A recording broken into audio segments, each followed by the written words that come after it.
Good evening all of you. M K Sahu classes में आपका स्वागत है। हम आज हिंदी के एमसीक्यू प्रश्न जो गद्य के पिछले 2 वीडियो में कंप्लीट हो गए हैं।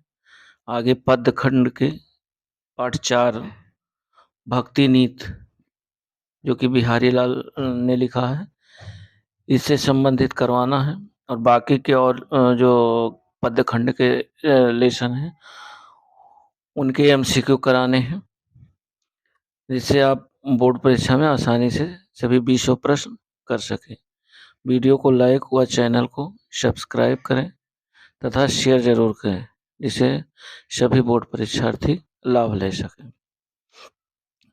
पीछे के जो 2 वीडियो गद्य खंड के हैं उन्हें जरूर देखिएगा। इसका वीडियो के डिस्क्रिप्शन में लिंक मिल जाएगा। आज जो करवाने जा रहे हैं उसमें पार्ट 4, इससे पहले के जो पार्ट 3 तक है वो दूसरे वीडियो में कवर हुए हैं, और पार्ट 4 से आगे इस वीडियो में जितने कवर हो जाएंगे वो करवाया जाएगा। तो इसमें पहला क्वेश्चन है, बिहारी हिंदी साहित्य के किस काल के कवि हैं? बिहारी हिंदी साहित्य के किस काल के कवि हैं? 4 ऑप्शन दिया हुआ। पहला है आदिकाल, बी ऑप्शन है मध्यकाल, सी रीतकाल, डी आधुनिक काल। तो बिहारी हिंदी साहित्य के रीतकाल के कवि, यानी ऑप्शन सी सही है। बिहारी ने अपनी रचना किस भाषा में लिखी है? तो ए ऑप्शन बी ब्रज भाषा, बी अवधी भाषा, सी मैथिली भाषा और डी भोजपुरी भाषा। तो इसका ऑप्शन है आपका सी मैथिली भाषा में। सत सैया के दोहरे जो याचक के तीर, देखन में छोटे लगे घाव करे गंभीर। प्रस्तुत दोहा किस कवि के संदर्भ में है? ये कई बार क्वेश्चन पूछा गया है और इसका 4 ऑप्शन दिए हुए हैं। ए है रसखान, बी है बिहारी, सी है तुलसी। तो इसमें जो है 3 नंबर का आंसर आपका है बिहारी। चूंकि सत सैया के दोहरे जो याचक के तीर, देखन में लगे घाव करे गंभीर, ये सत सई बिहारी की रचना है और इसी से ये प्रतीत होता है कि इसकी रचना जो है बिहारी ने की है। 4 नंबर क्वेश्चन है कि मनो नीलमण शैल पर आतप पर्यो प्रभात में कौन सा अलंकार है? 4 ऑप्शन दिए हुए हैं। अनप्रास अलंकार, बी यमक अलंकार, सी उत्प्रेक्षा अलंकार और डी जो है श्लेष अलंकार। तो इसमें मानो मनो नीलमल शैल पर आतप पर्यो प्रभात, इसका सी ऑप्शन है उत्प्रेक्षा अलंकार। 5 नंबर क्वेश्चन है, कब किन आडंबरों की बात कर रहा है? ए ऑप्शन है तप करने की, बी है पीले वस्त्र पहनने की और सी है राम नाम के छाप वाले वस्त्र पहनने की और डी है कीर्तन करने की। तो इसमें ऑप्शन आपका होगा सी, राम नाम राम नाम के छाप वाले वस्त्र पहनने की। 6 नंबर क्वेश्चन है, कवि के अनुसार श्री कृष्ण ने किस प्रकार के वस्त्र पहने हुए हैं? पीले वस्त्र, सफेद वस्त्र, नीले वस्त्र या लाल वस्त्र। तो 6 नंबर का जो आपका आंसर है, श्री कृष्ण जो है पीले वस्त्र के कपड़े पहने हुए हैं, यानी ऑप्शन आपका ये सही होगा। ईश्वर की प्राप्ति कब होती है? ए ऑप्शन है मंदिर जाने से, बी है घर छोड़ने से, सी है पर्वत पर तप करने से और डी है सच्ची लगन से। तो 7 का है ईश्वर की प्राप्ति तब होती है जब आप मंदिर जाते हैं।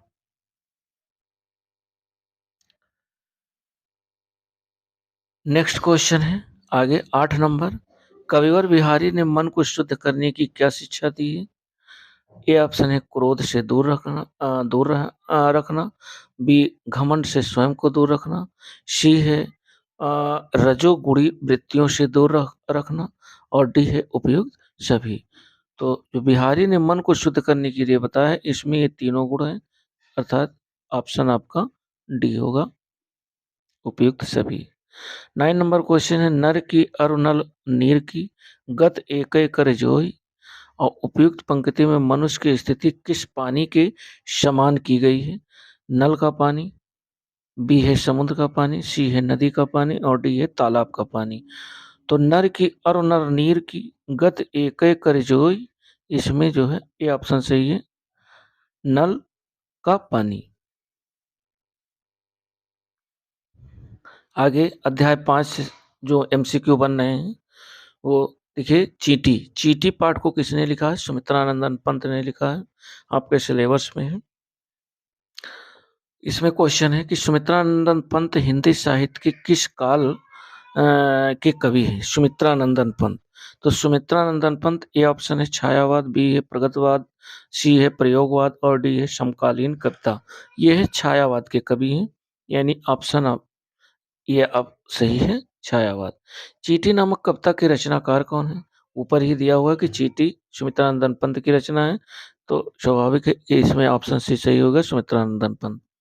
वह है पिपीलिका पात, वह है पिपीलिका पात पंक्ति में कौन सा अलंकार है?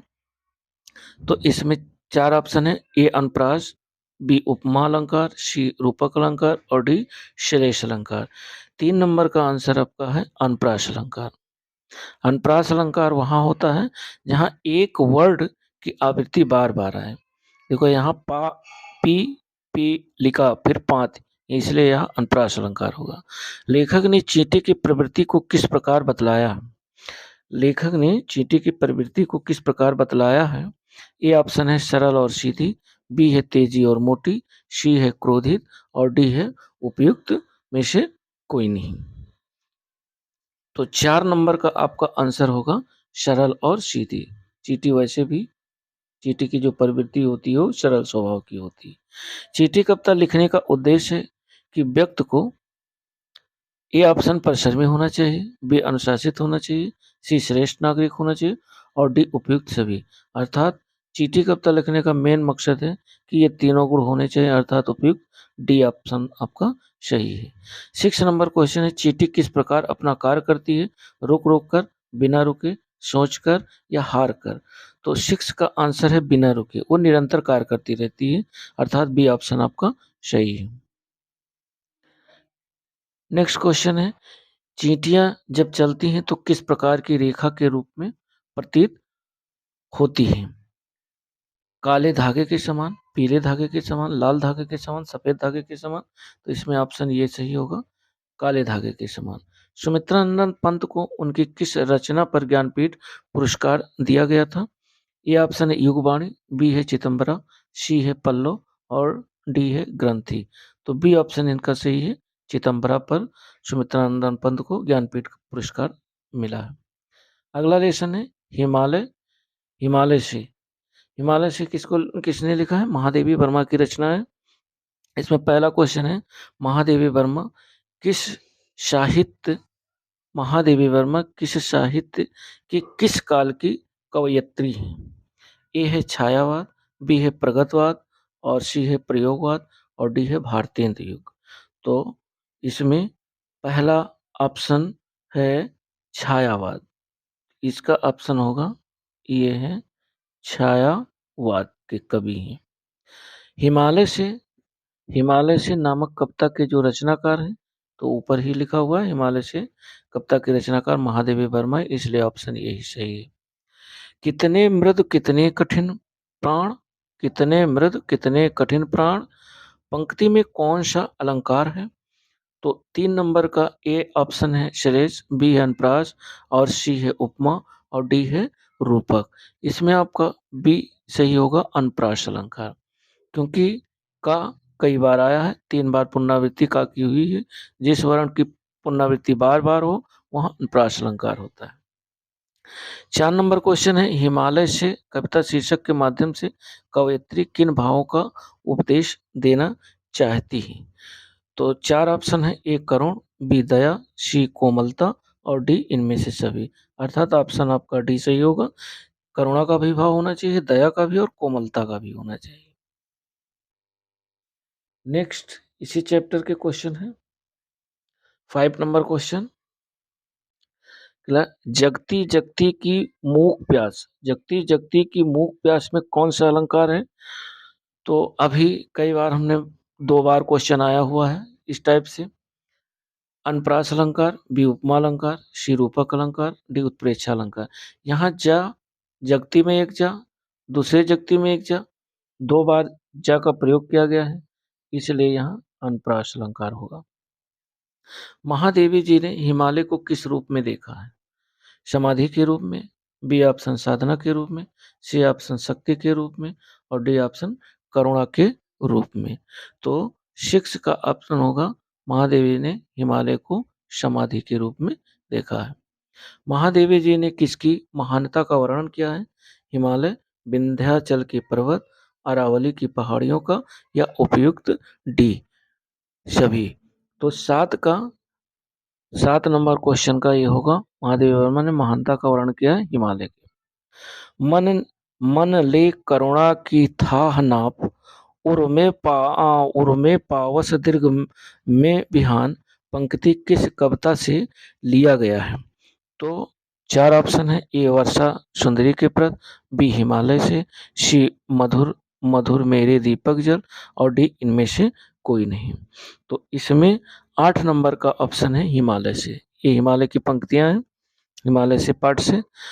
अगला 9 नंबर क्वेश्चन, रूपस तेरा घन केस पास, रूपस तेरा घन केस पास में रूपस कौन सा है? रूपस ऑप्शन ए परी, बी है सुंदर स्त्री, सी है वर्षा रूपी सुंदरी और डी है इनमें से कोई नहीं। तो इसमें सी ऑप्शन है वर्षा रूपी सुंदरी। महादेवी वर्मा की कौन सी काव्य रचना नहीं है? अग्निरेखा प्रथम, बी ऑप्शन है प्रथम आयाम, सी है नीरजा और डी है बीड़ा। तो 10 नंबर क्वेश्चन का है डी बीड़ा। बीड़ा महादेवी वर्मा की रचना नहीं है। बाकी अग्निरेखा भी है, प्रथम आयाम भी है और नीरजा भी है। नेक्स्ट अगला लेसन आता है लेसन 7, स्वदेश प्रेम। स्वदेश प्रेम को किसने लिखा? रामधारी सिंह दिनकर ने लिखा। स्वदेश प्रेम की रचना रामधारी सिंह, ओ सॉरी, राम नरेश त्रिपाठी ने लिखा। राम नरेश त्रिपाठी किस काव्यधारा के कवि हैं? क्वेश्चन ये कई बार पूछा गया है। तो ये ऑप्शन है प्रयोगवादी काव्यधारा, बी है वीर काव्यधारा और सी है प्रगतवादी काव्यधारा और डी है इनमें से कोई नहीं। तो स्वदेश प्रेम की रचना जो बी ऑप्शन है वो सही है, इसमें वीर काव्यधारा। अगला क्वेश्चन है स्वदेश प्रेम कविता के रचनाकार कौन है?